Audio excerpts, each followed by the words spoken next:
Hey everybody, welcome back. We are starting to take a look at the War on Terror today. So if you haven't already, go ahead and download the note sheet. This will be the last one for this trimester, and we'll be working in this document all week long. So you will not turn it in today. All right, let's get right to it. We're going to pick up today kind of right where we left off with the Cold War. And as we go into the second half of the Cold War, we can see the U.S. are putting out lots of little fires all over the nation as far as trying to stop the spread of communism, that idea of containment. So everything in red on this map shows where communism did expand. And you can see here's Vietnam and North Korea, right? You can see some of those areas over there. But the yellow, right, these are areas where we assisted through that Truman Doctrine. We assisted in some capacity and actually stopped the expansion of communism into those territories. Right? Now, one area in particular that we really start to focus in during this time period is the country of Israel. Now, Israel has a very long, complicated history, and we're going to watch a video on that in a second. But since World War II, we have really taken the side of the Israeli people and helped one of the first countries to recognize and help set up the modern state of Israel as it is today. So as we go through this, go ahead and on your note sheet, be looking for the two perspectives in this conflict. What do the Israelis think and what do they want? And then what do the Palestinians think and what do they want as we go through this video? Complicated history with Palestine, but traditionally over the last 60, 70 years here, we have sided with the Israeli side of things, and so that continues to be the focus even going forward today. Israel is our strongest ally within the Middle East and is a very solid trading partner for us with the Middle East as well. And so that relationship has been key in our interactions with other countries in that part of the world throughout, especially the last few decades here. So if you haven't already, take a pause and go ahead and fill out that part of your note sheet that really talks about understanding both sides of this conflict. All right. So we're going to start today. After taking a look at one of our strongest allies in the Middle East, we're going to take a look at Afghanistan. By the 1950s, the country of Afghanistan was very much countries are zeroing in on Afghanistan because of their connection to the oil industry. In particular, the Soviet Union is going to try and move Afghanistan to being a communist nation. It's going to be one of those dominoes that they're going to try to make fall. However, after World War II, Afghanistan actually was an independent nation. For the first time in a very, very long time, many generations, they had their own set of freedoms and they actually set up a type of democracy in which people were voting for their leaders. And something like this really hadn't happened before. You had a increase toward Western style culture. And so you can see in the picture here, these young women really dressing in that more Western style of clothing. At the time, you see a culture that's shifting much more towards what the United States and Western Europe were moving towards in the 1950s. However, by the 1970s, the Soviet Union really does start to focus in on the country of Afghanistan. And the biggest reason is oil and how close they are to the rest of the Soviet Union. And so they begin to use the democracy set up within Afghanistan to try and get communist leaders to be elected into office, kind of to slowly change Afghanistan from within. However, after decades of them slowly changing things over, within Afghanistan itself, there was more of a push to resist that by the Afghan people. Most people that live in Afghanistan, even today, most of them are Muslims. And within a true communist nation, there is no religion. And so you could not truly be a Muslim and a communist at the same time. And so you have a big pushback, especially from more religious groups within Afghanistan, to resist that communist movement. Out of frustration more than anything, in 1979, the Soviet Union rolls in their military to just try and straight up take over the situation. There had been a lot of infighting and fighting between the two groups for several years up to this point. So here is Afghanistan right here. So you can see it. This is obviously a map of the Middle East here. And so before we were talking about Israel, here's Israel over here. All right, now we're looking at Afghanistan over on this area here. So the Soviet Union really expected, and much more powerful than the Afghan militia groups at the time, and there were several different rebel groups, really, not one big group fighting against the Soviets. So they really assumed that they would be able to roll in some tanks and take over this situation and put their people in charge very, very quickly. And again, the reason why they want to do this is they want oil. They want access to oil to be able to, feed this growing military movement that they have going here. However, it's not going to be as easy as they thought, because just like so many of these other situations, the Afghan rebels were really feeling like they're fighting for their independence. They felt like they were fighting for their own religion, and so as a result, you have a very deeply embedded, almost civil war going on as these rebel groups are forcibly trying to kick out the Soviet Union. These rebel groups, probably the most violent or the most organized of these rebel groups, call themselves the Mujahideen. That means holy warriors, and there were divisions or pieces of the Mujahideen all over Afghanistan, really working together against that one common enemy, which was communism, which was the Soviet Union, which they felt was trying to take away their religion, their fundamental beliefs. Now, the U.S. role in this at this time, we got our own stuff going on. At this time, we were dealing with other issues in other parts of the world, so we were not involved in this militarily. But what the United States does is, according to that Truman Doctrine, we are going to assist anyone that is helping to resist communism. And so we do send ammunition, and we do send weapons, and we help finance, we send money to help finance these Mujahideen groups, right? We're trying to contain communism, and so we want them to defeat communism. We don't want to fight this battle, right? But we're going to give them some money and some assistance to try and beat the Soviet Union and keep communism out of Afghanistan, contain it where it is. So this civil unrest is going to continue for 10 years. So this is a long engagement for sure. With a variety of ups and downs as far as who is winning and who's not. Finally, in 1989, by the time we get to 1989, really the Soviet Union is falling apart. It's getting weak. The economy is getting weak. And so what's happening is the Soviets are actually kind of giving up in territories or satellite countries that they've helped assisted throughout the time. And so one of those areas that, because of financial reasons, really more than anything, they just have to give up in Afghanistan. And so just as quickly as they roll those tanks out in 1979, now here 10 years later in 1989, they're rolling them back out. And with that, that's it. I mean, really, it's that quickly the thing is over. So that communist threat is gone. When the communist threat is gone, the U.S. assistance stops. So we are no longer have a vested interest in Afghanistan. And so the financial support stops, the weapon, all that stops.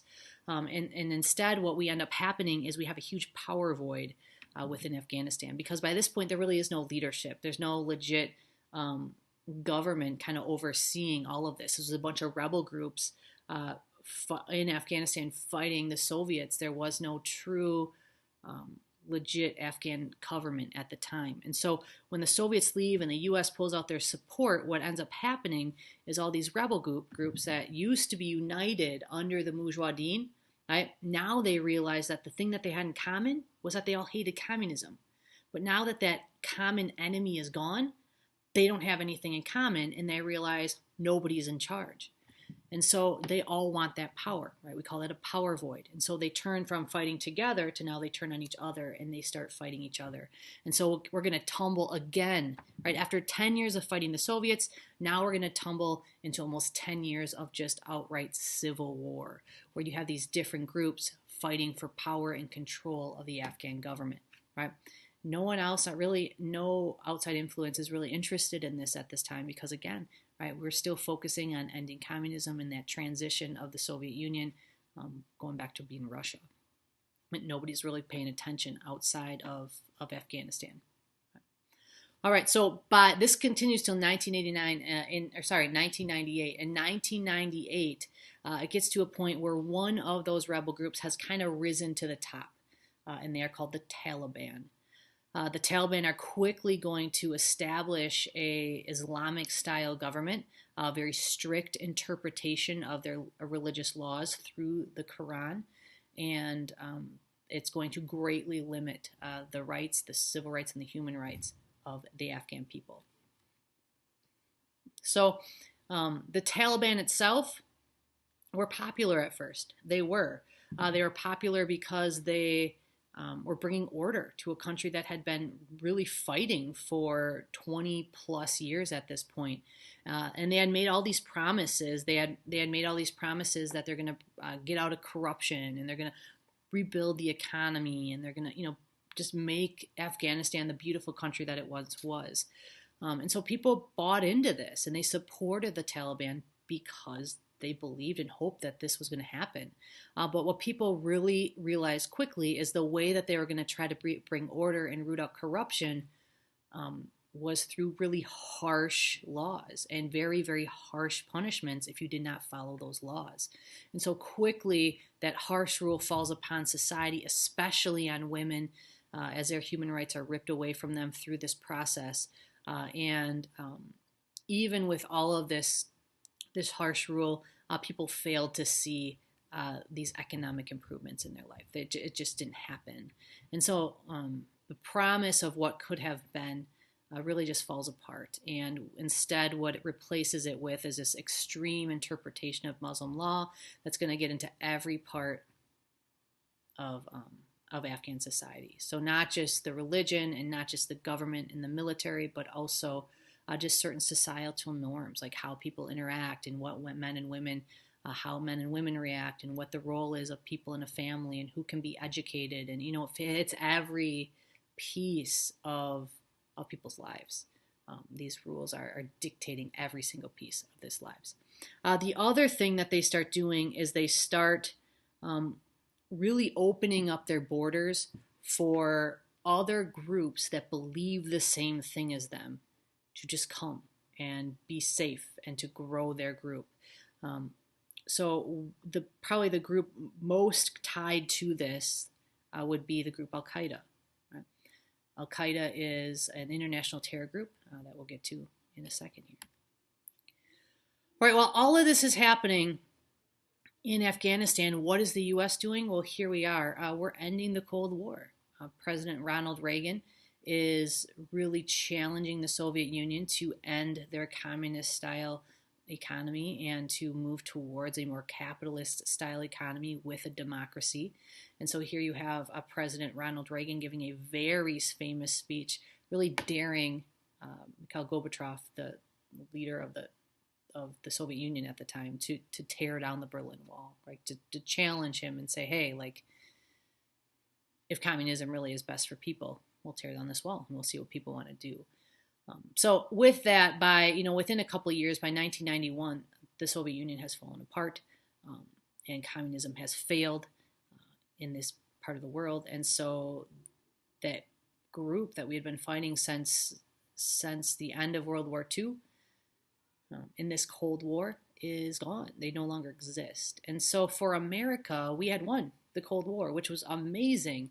And now we kind of look around and kind of wonder what's next, because we went right from World War I into isolationism, into the Great Depression.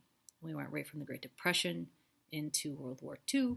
And now here we are going right from World War II into the Cold War. And so we have been in some major conflict for the better part of 100 years. And now we didn't have a major enemy anymore. And so it felt good, but we wondered what was next. Well, what was next was this guy. Right? His name is Saddam Hussein, and his country is Iraq. Let's take a look at Iraq. You can see it there in the middle. just going to try and pull some stuff up here. All right, so there is Iraq in the middle, like I said before here. And I want to go backwards. Oopsie. All right. So in 1990, Saddam Hussein had been in charge of Iraq for a very long time. The history of Iraq is complicated, and it involves different divisions of Islam and who is in charge, and we're not really going to get into it at this point. But what you need to know is at this point, Saddam Hussein was a dictator within Iraq, and he was treating the majority of his people, a group called Shiite Muslims, terribly. He was a totalitarian leader that kind of did whatever he wanted with them. However, at this point, his country was at a point where he needed money, and so he was looking for a way to expand his economy. And he looked at a very nearby nation called Kuwait.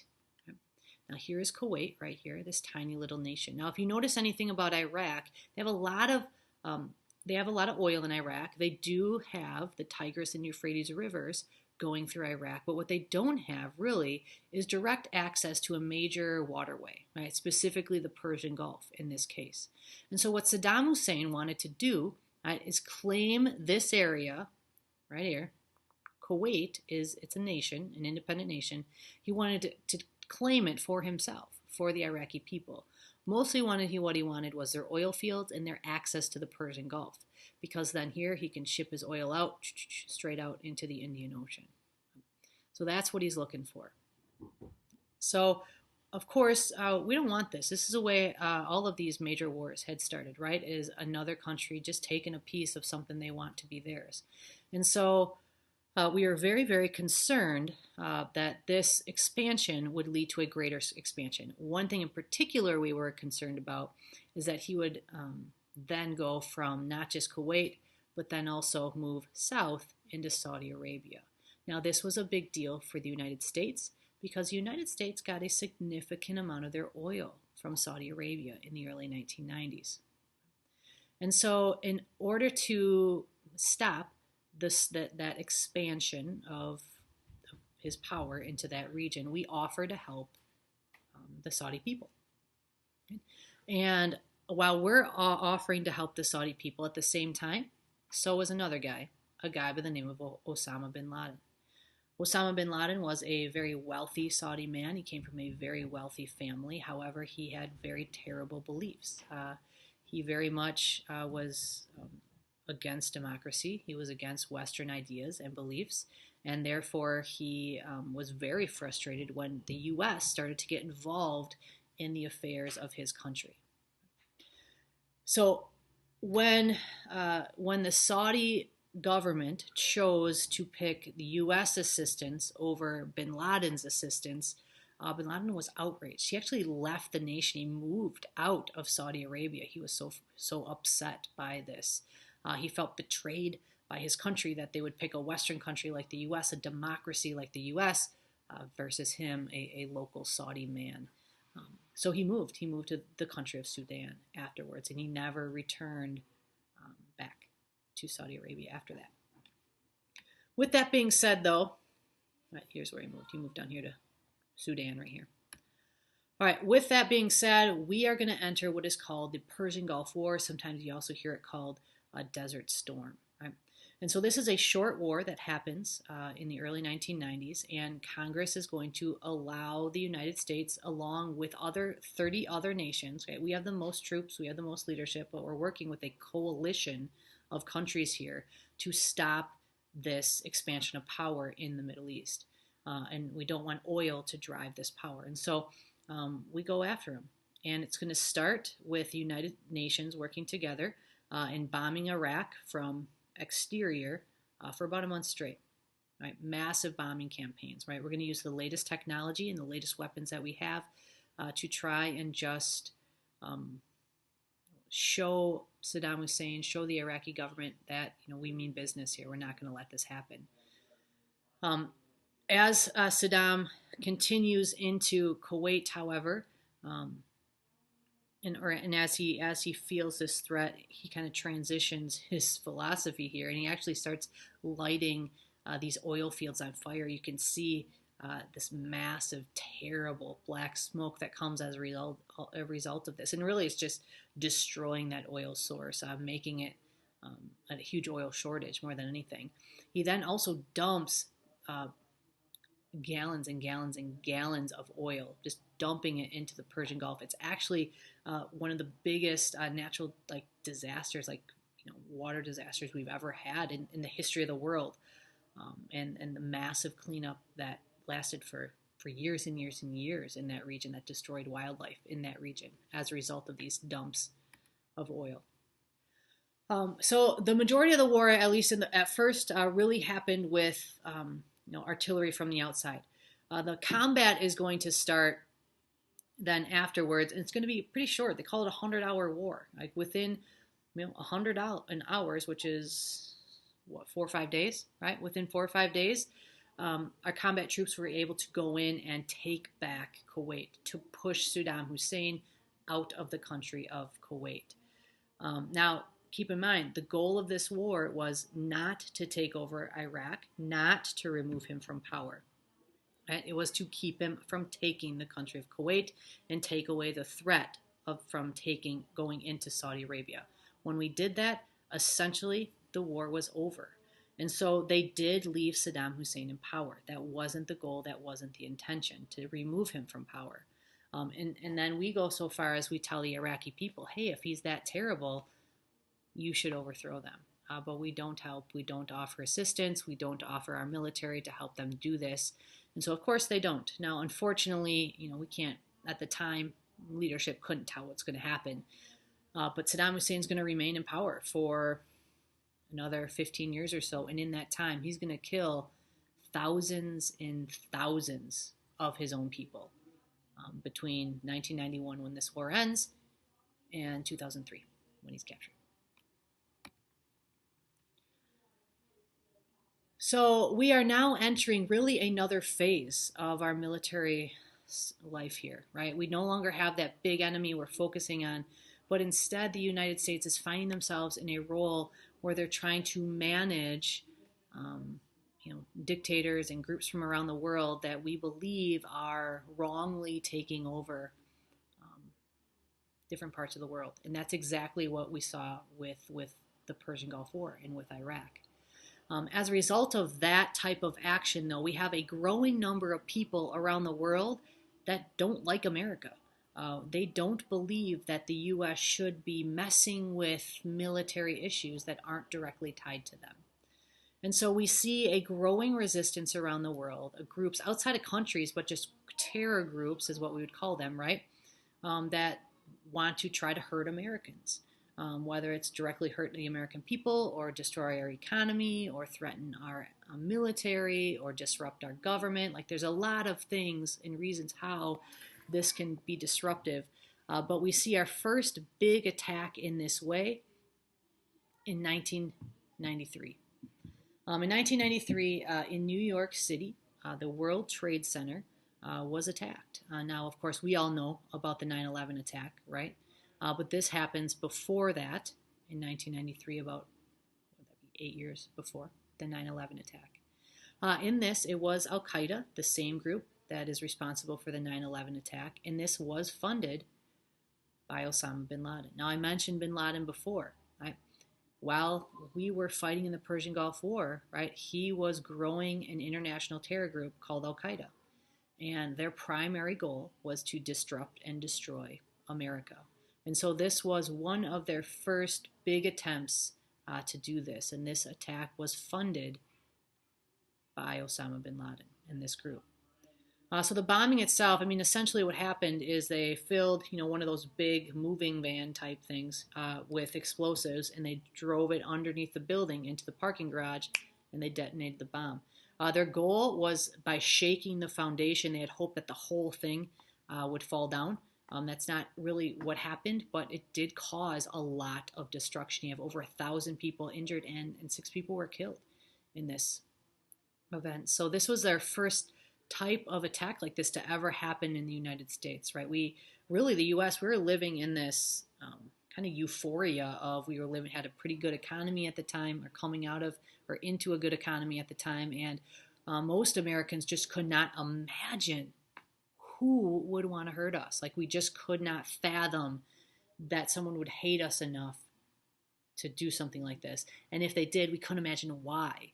And so most people looked at this terror attack as kind of this one-off attack, like, oh, they must be crazy, right?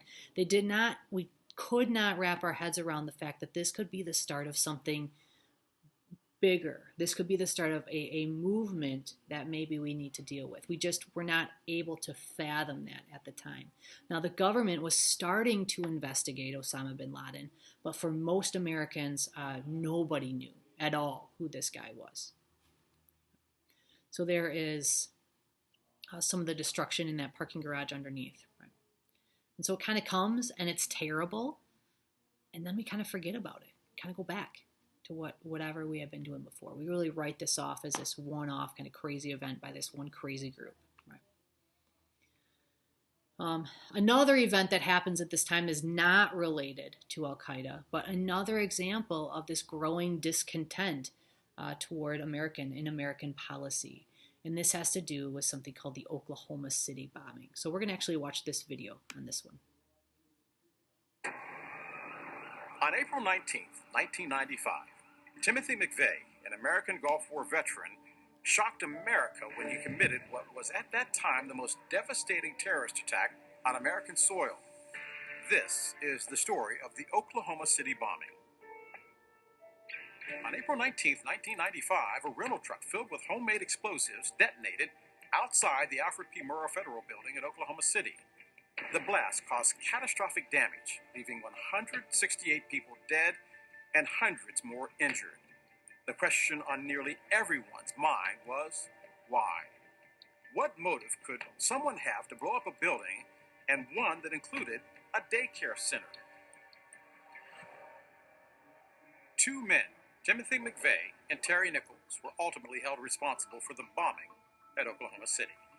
Both McVeigh and Nichols served in the military and met in basic training at Fort Benning in 1988. That same year, McVeigh became a candidate for the Special Forces, but dropped out after just 2 days. He later reunited with Nichols. They bonded over their mutual anti-government sentiments. McVeigh's distrust of the government began in high school. As a teenager, he read the Turner Diaries by William Pierce, the leader of one of America's most prominent neo-Nazi organizations at the time. The book outlines a fictional Aryan revolution against the federal government, and its opening scene is eerily similar to the Oklahoma City bombing.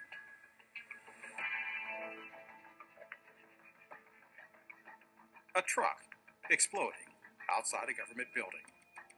By 1994, McVeigh and Nichols' hatred and distrust of the government had been further fueled by events like the FBI assault on the Branch Davidian compound, home to a religious cult in Waco, Texas. In September of 1994, McVeigh and Nichols began plotting to destroy a federal symbol. They chose the Alfred P. Murrah Federal Building in downtown Oklahoma City. On the morning of April 19th, 1995, McVeigh parked a rental truck filled with homemade explosives outside the Alfred P. Murrah Federal Building. At 9:02 a.m., he detonated the bomb. The blast destroyed nearly half of the building, collapsing its entire north wall. It also left a 16-block radius of destruction. Nearly 300 buildings in the immediate area were damaged, including the Journal-Record building 5 blocks away. 25 buildings were completely destroyed. 850 people were injured, many in the surrounding area, including 39 people at the Water Resources Board building, 1 block north of the explosion. 168 people were killed, 19 were children. More than a third of the population of Oklahoma City knew someone who was a victim of the attack. For an attack on a scale America had never before seen, it required a response that was perhaps never thought needed. In the aftermath, 12,384 people volunteered in the rescue and recovery efforts. 16 different organizations ranging from FEMA to the IRS established volunteer areas at the Recovery Service Center. From every corner of America, people responded, said Larry Mackey, the lawyer for the prosecution. Rescuers from across this country descended on Oklahoma City. Literally hundreds and hundreds of law enforcement officers got in their cars, caught planes, and headed to downtown Oklahoma City. America was in shock. People needed help. McVeigh and Nichols were arrested. In the summer of 1997, McVeigh was tried and convicted on 11 different counts and sentenced to death. He was executed by lethal injection on June 11th, 2001. Nichols was found guilty on 1 count of conspiracy and 8 counts of involuntary manslaughter. He was sentenced to life in prison. In 2004, he was tried again on state charges in Oklahoma and convicted of 161 counts of first-degree murder, including fetal homicide. He received 161 consecutive life terms in prison. Today, the Oklahoma National Memorial Museum honors those who lost their lives and the survivors of this horrific attack. Even decades later, Americans still try to find rationale and reason, an explanation for acts of senseless terror, and hope that they will never happen again. So, even though this was not tied to Al-Qaeda, what we have here is another example now in the mid-90s of people working against the U.S. government, against the federal government, and committing violent attacks. And again, Americans were shocked by this. They could not, again, wrap their head around the idea that somebody, for whatever reason, would do something this destructive. And it is. It's a crazy amount of destruction, for sure, and it's was devastating, to say the least. The other thing that we see in the Oklahoma City bombing is the fact that that massive group of people that just come to Oklahoma City to volunteer, to do whatever they can do. It's kind of our first example of something like that happening in a while. Or, of course, we're going to see it again after the 9/11 attacks here. All right, jumping ahead then a couple of years, Al-Qaeda is at it again, but this time they are focused on attacking 2 different U.S. embassies. Now, an embassy, this is a vocab word for you. An embassy is a building operated by the United States government in another country. So any country that we have like diplomatic relations with, we interact, our governments work together in any capacity, we typically have an embassy in that country. And so how it really is recognized is as a tiny piece of America within another country. And it operates under American law, and Americans that are in that country can go to the embassy for assistance of any kind. And so that's what an embassy is. In this case, here we have 2 incidents where embassies are attacked by Al-Qaeda. At that point in 1998, Al-Qaeda had been working in Afghanistan under the Taliban protection. I mentioned that earlier. Now here they are working under this, and they're planning and training terrorists to carry out these very terrible events. We send in some missile strikes. This would be under President Bill Clinton. We send in some missile strikes to get bin Laden, but we fail in those targets. A couple of years after that, we have one more incident that we're going to look at here, which happens in October of the year 2000. And this is when the U.S. Navy was directly attacked by Al-Qaeda on the ship, the USS Cole. So you can see there's the ship, and you can see over here that massive hole. Essentially what happened is they rowed a little dinghy boat up to the side of the ship, blew it up, and blew a hole in the side of it, and 17 sailors are going to be killed as a result. We really did not do anything in reaction to that specific attack. A lot of that had to do with the election season. There was an election in November, the next month, 2000, and it was a very, very contested election, one of the closest elections that we've ever had between who would be President George W. Bush, and he was running against John Kerry. And so the nation really was focused on the election and issues at home, and not as much as maybe this growing threat or growing concern with this terror group, Al-Qaeda. All right, so let's just pause right here, and you can take a look at this question explain the reaction of the American government and the American people through all these events. When you look at them in a timeline form, it feels like, yeah, we should have known something was coming. Right? But yet, American government didn't react that way, and the American people did not feel that way. They did not feel like this had been building. So just go ahead and pause this and explain why that is.